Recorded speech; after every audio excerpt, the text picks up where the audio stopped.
ఒకవేళ ఆంధ్రప్రదేశ్లో వైఎస్ఆర్ కాంగ్రెస్ పార్టీ అధికారంలోకి వచ్చి జగన్మోహన్ రెడ్డి ముఖ్యమంత్రిగా అయితే మళ్ళీ ఆంధ్రప్రదేశ్ రాజధాని మారుతోందా అనేటువంటి ప్రశ్నలు అయితే ఉత్పన్నమవుతూ ఉన్నాయి.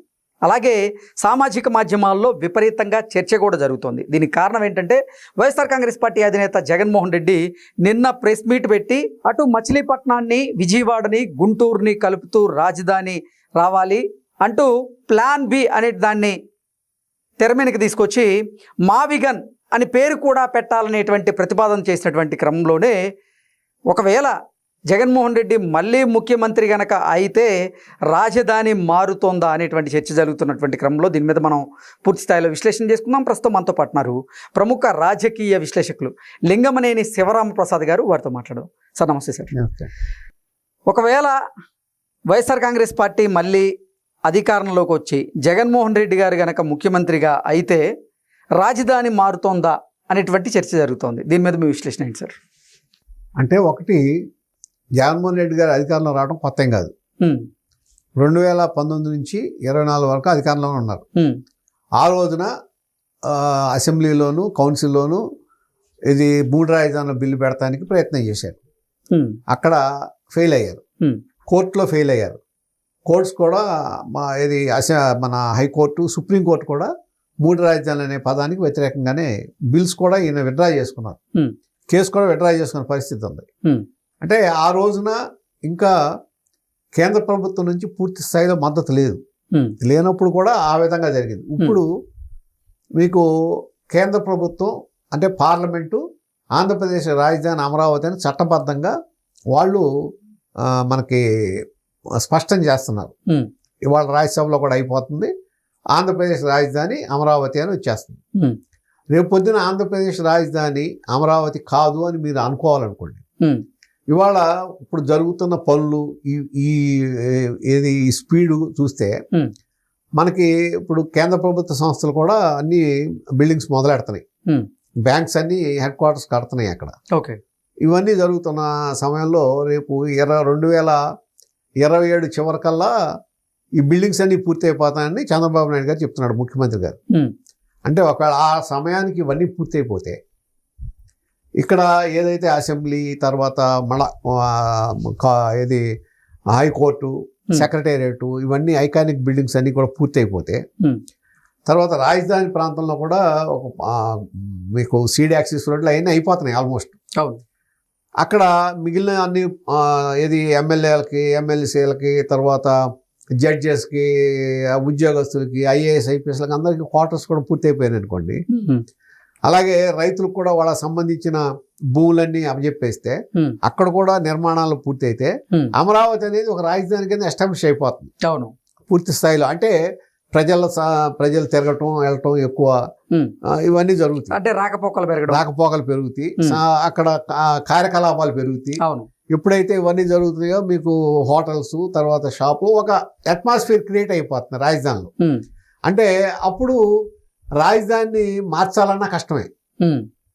మార్చడం కుదరదు. ఎందుకంటే అప్పటికే మీరు దాదాపు 50-60 వేల కోట్లు ఖర్చు పెట్టి ఉంటారు. రాజధానిలో ఇవన్నీ పూర్తి అయిపోతే 50-60 వేలు ఖర్చు పెడతారు. అదే దాంట్లో ఇవాళకి గవర్నమెంట్ దీని ప్రకారం 5,000 ఎకరాలు ఇంకా గవర్నమెంట్ దగ్గర ల్యాండ్ బ్యాంక్ ఉంది. 5,000 ఎకరాలు వాళ్ళ ఉద్దేశం ఏంటంటే 1,25,000 కోట్లు దాని మీద వాళ్ళు అమ్ముకుంటే వస్తాయి అనేది గవర్నమెంట్ ప్రభుత్వం యొక్క ఉద్దేశం.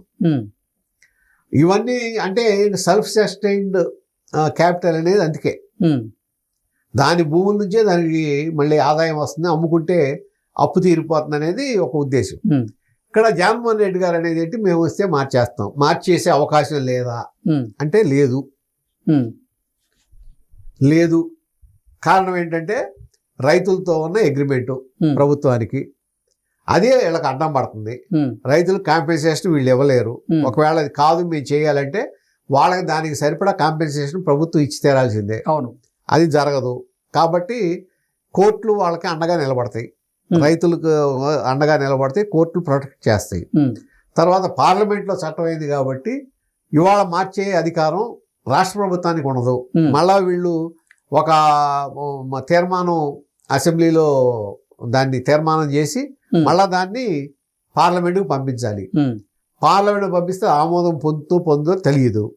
అయినా సరే సేఫ్ గార్డ్ చేసుకోవాలంటే ఇవాళ చంద్రబాబు నాయుడు గారికి అవకాశం ఉంది కాబట్టి ఈ రాజధాని ఇప్పుడు ఏదైతే అమెండ్ చేశారో ఈ అమెండ్ చేసిన చట్టాన్ని షెడ్యూల్ 9లో చేర్చుకోవాలి.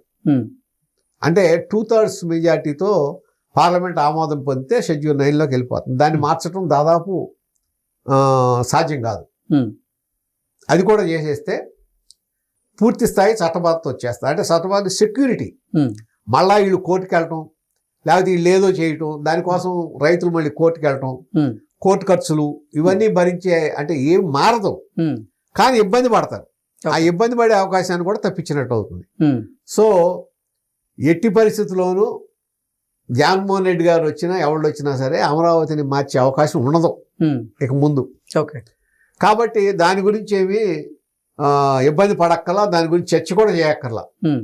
ఆయన ఊరికి అంటం తప్ప అది జరిగే ప్రశ్నే లేదు. ఆయన అధికారంలో ఫుల్ మెజారిటీతో ఉన్నప్పుడే, ఆ రోజున కేంద్ర ప్రభుత్వం నీకు సహకరించినప్పుడే నువ్వు మార్చలేకపోయావు కదా.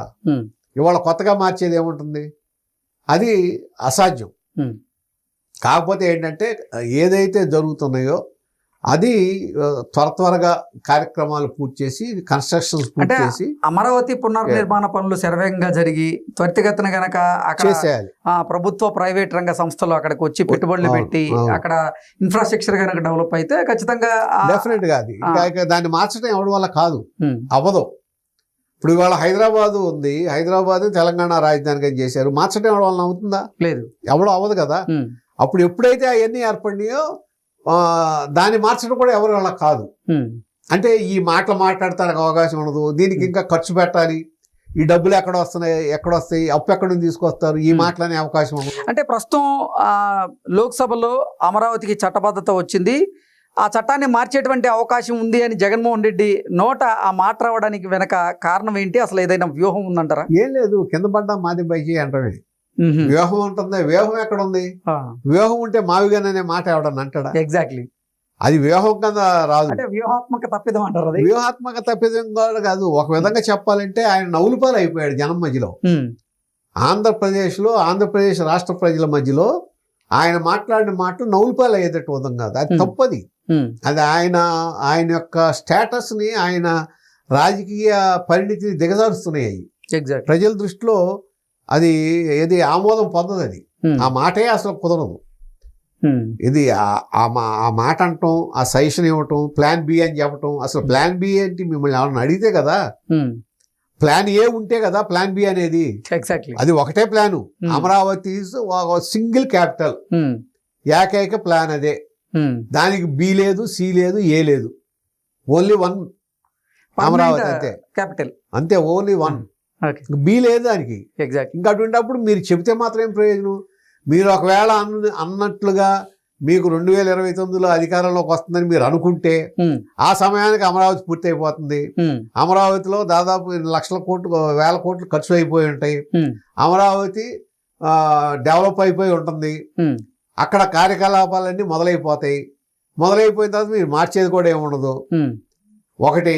రెండోది ఏంటంటే, ఒక పక్కన ఉత్తరాంధ్రలో మీ నాయకులే ఒక మాట మాడుతుంటే, పార్లమెంట్లో మీ ఎంపీ గారు ఒక మాట మాడుతుంటే, మీరు ఇక్కడ కూర్చుని ప్రెస్ మీట్ లో ఒక మాట మాడుతుంటే ప్రజలేమనుకుంటారు? దీన్ని ఏమని అనుకోవాలి? చేతికరించుకునే అవకాశం ఉంటది కదా ఆ పార్టీని కూడా. ఆ కన్ఫ్యూజన్, మీరు కన్ఫ్యూజ్ అయిపోయి ప్రజలు కన్ఫ్యూజ్ చేయాలని చూస్తున్నారు. కానీ ప్రజల కన్ఫ్యూజన్ ఏం లేదు. వాళ్ళకి కన్ఫ్యూజన్ లేకుండా అమరావతికి అనుకూలంగా 2024లో తీర్పిచ్చేశారు. కన్ఫ్యూజన్ ఏం లేదు, రేపు ఉండదు. కాబట్టి మీరు రైతుల గురించి మాట్లాడుతున్నప్పుడు అదే రైతులకు అన్యాయం చేస్తాం, మీరు అన్యాయం చేసే విధంగా మీరు ప్రెస్ మీట్ పెట్టి దానికి ఒకదానికి పొంతం లేకుండా, ఒక నాయకుడు మాట్లాడే మాటలకు పొంతం లేకుండా పరస్పర విరుద్ధ ప్రకటనలు చేస్తాం వలన ప్రజల దృష్టిలో ఇంకా పలసనైపోతారు తప్ప దాని వలన ప్రయోజనం ఉండదు. Okay sir, thank you so much.